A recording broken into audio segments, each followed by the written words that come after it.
Midahaya sa akin yung inisiativa hopi importante pa sa naturaleza tayo recurso di mas importante que nos tem riba nos isla. Eta un símbolo de nos cultura, nos gerencia, pero también lo cual ta atrae turista pa binkinang lo cual ta pilar más importante de nos economía. Nos tengo acht mantener lo cual nos tem y iniciativa ng asina ta ayudan diferentes NGOs pero también a comunidad de Aruba. A necesidad te nos perde mas hopi mes de nos flora e fauna nativo de Aruba.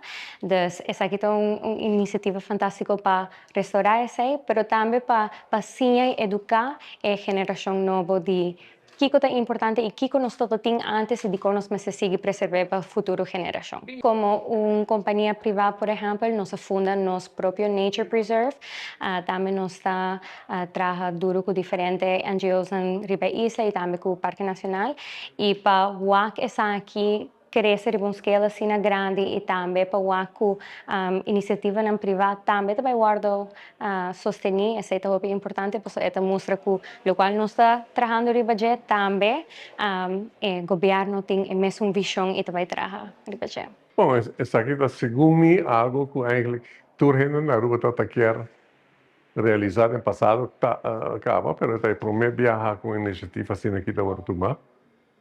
Tem nome que está indo around chama Sembra Esperança. Já é algo sumamente bonito, sumamente importante. Mita quer mais que gente realizar com importante projeto aqui para nosso futuro como país, para turismo e também para nossa natureza. Para mim é mind shift, cambio mental que está tomando lugar arriba em nível mais alto político de Aruba, como está que lo porta um impacto para mim para os próximos 10, 20, 30 anos em um sentido positivo para nossa natureza e eigenlijk até para nossa economia. Tem sustento não somente de NGOs, pero tem sustento mais breed da comunidade, tem comerciantes, tem o setor hoteleiro também que quer sostener certa parte de essa aqui, até virar donante de certo, vamos dizer, suma de placa por ajuda no futuro. Mita essa aqui desenvolvimento muito bom.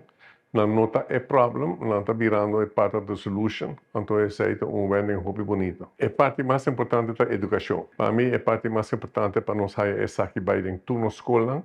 A ideia aqui de reforestação de nosso país, para mim, o mesmo está com facto em tour class, gente onde isla e tour muito está começando a pensar disso aqui, passou. Porém, par de mata não está algo de 3, 4 anos, tá futuro total nós temos eigenlijk brinda, então é futuro está de muito lang. Projeto assim na bonita maneira, aqui o mesmo está eigenlijk gewoon em tour school onde Aruba, essa é a nossa opinião. Mas é número para nós ter target, focus. Mita querendo caminhar nós trabalhar assim, é 90 tá bom, ou 120 mil tá bom. Nós não sabemos preciso, mas é target hobby fijo e target hobby ambicioso. E mita querer ser algo hobby sano. E nós temos que integrar também, nós sabemos que Paraná, então é Paraná com Mataná também tem certo balanço que nós temos que medir aqui. É parte do choco e nos priquici também, mas agora meio nome desse aqui. E mita querer ter espaço para ser seguro que sim. Nos, Taipa Pueblo.